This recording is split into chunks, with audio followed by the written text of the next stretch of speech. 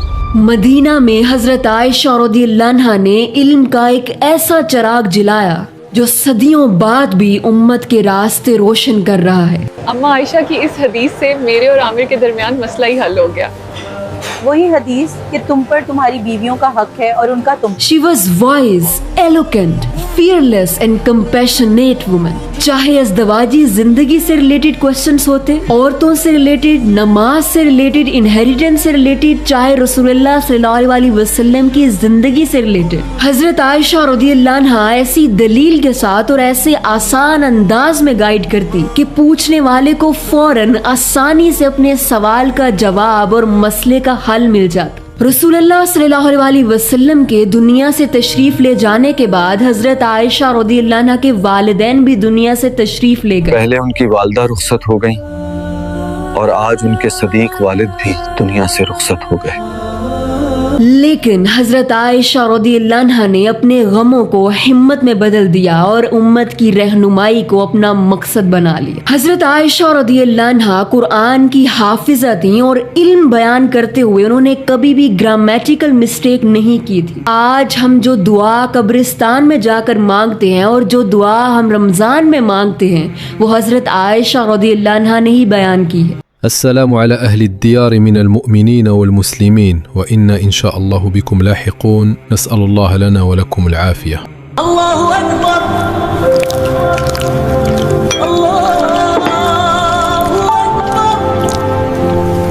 प्यास बुझ गई, रगें तर हो गईं और अज्र साबित हो गया इंशाअल्लाह। और 2200 अहादीस हजरत आयशा रज़ियल्लाहु अन्हा ने बयान की और ऐसे स्टूडेंट्स तैयार किए जिन्होंने आगे उम्मत तक इस्लाम का पैगाम पहुंचाया। हजरत आयशा रज़ियल्लाहु अन्हा ने फीमेल्स की एजुकेशन पर बहुत ज्यादा काम किया। उमरा बिनते अब्दुर्रहमान रहमहुल्लाह उनकी ऐसी स्टूडेंट थी जो मदीना में खवातीन के लिए एक इल्म का सेंटर थी और उनसे बहुत से हदीस स्कॉलर्स और इस्लामिक लीगल स्कॉलर्स ने इल्म हासिल किया।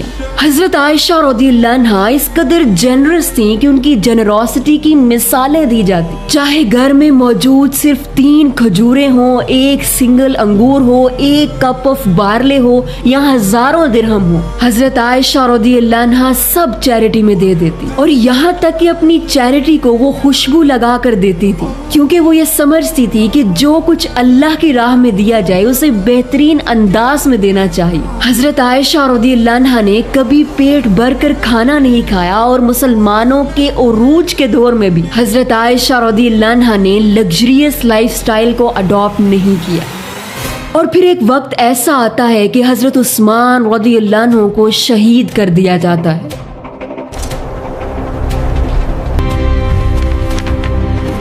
हजरत आयशा रज़ियल्लाहु अन्हा उस वक्त हज पर होती हैं जब उनको ये खबर मिलती है अम्मा जान उन्हें शहीद कर दिया गया है।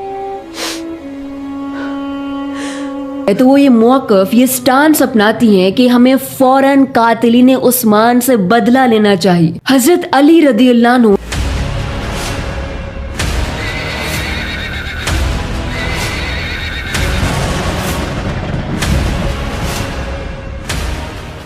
जो उस वक्त खलीफा होते हैं वो ये स्टांस अपनाते हैं कि नहीं, अभी हमें वेट करना चाहिए। दोनों में इख्तलाफ हो जाता है जिसके नतीजे में जंगे जमल होती है।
हजरत अली रदियल्लाहु अन्हु ये जंग जीत जाते हैं और हजरत आयशा रदियल्लाहु अन्हा को इज्जत और एहतराम के साथ मदीना वापस रवाना कर देते हैं।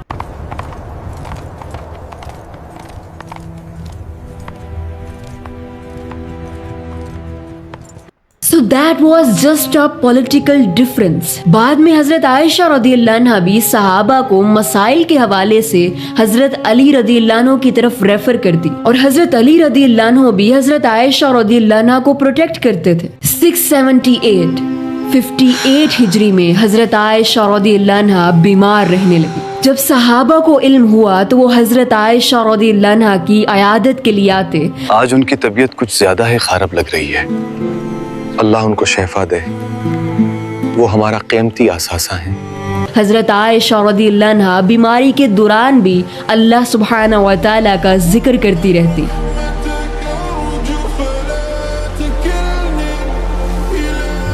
और फिर 17 रमजान को रात के वक्त अल्लाह सुब्हानहू व तआला का जिक्र और तलावत करते हुए हजरत आयशा रदियल्लाहु अन्हा ने दुनिया से पर्दा फरमाया। उम्मुल मोमिनीन हबीबतुर रसूल आयशा रज़ियल्लाहु अन्हा अपने रब की तरफ लौट गई। हर तरफ गम की फिजा छा गई। मदीना के लोग रो रहे थे और कह रहे थे, आज इल्म का एक बहुत बड़ा दरवाजा बंद हो गया। ये थी उम्मुल मोमिनीन हबीबतुर रसूल हजरत आयशा रदियल्लाहु अन्हा की कहानी।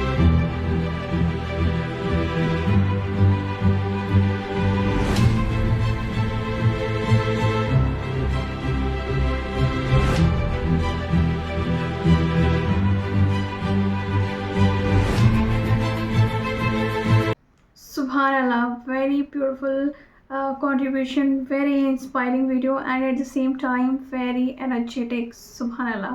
So finally we got the video, so जिसमें हमें पूरा डिटेल में पता चला है कि हज़रत आयशा रज़ियल्लाहु ताला अन्हु के बारे में कि उनका जो रोल था इस्लामिक हिस्ट्री में क्या था और उनकी एजुकेशन क्या थी, दूसरा उनका जो पॉलिटिक्स में कितना ज़्यादा रोल था। So basically she was renowned for her intelligence, क्योंकि उन्होंने इतनी क्योंकि वो कंसल्ट करती थी जो हुजूर पाक के कंपेनियंस थे सीनियर, उनसे वो कंसल्ट करती थी। एंड जैसे कि हुजूर पाक के चले जाने के बाद भी उन्होंने कैसे दोबारा से मदीना को आबाद किया, वो सारी चीज़ें हैं। So that was amazing. And उनके ज़रिए से हमें पता चला कि वेमेंस का जो इस्लाम में रोल है कितना ज़्यादा इम्पॉर्टेंट है, वेमेंस को कितनी ज़्यादा अहमियत मिली है इन एवरी फील्ड। लाइक उन्होंने कहा कि जैसे कि मैरिटल स्टेटस क्या होना चाहिए, उनकी मैरिड लाइफ कितनी खूबसूरत थी कि वो अपना पूरा इंजॉय करती थी। लाइक हुजूर पाक के साथ वो खेलती भी थी और मतलब बहुत ज़्यादा लविंग भी थी, केयरिंग भी थी। तो ये सारी चीज़ें हैं। तो and the most important thing कि जैसे कि हज़रत खदीजा के गुजर जाने के बाद उन्होंने वो सारी चीज़ें सब संभाली, एंड वो भी इतने कम टाइम में और इतनी कम एज में। So hats off. तो ये चीज़ है। तो वीडियो वाकई में बहुत ज़्यादा ज़बरदस्त थी। सो इसी तरह की इन्फॉर्मेटिव वीडियोज़ के लिए आप मुझे कॉमेंट कर सकते हैं। तो yeah so see you soon in my next video.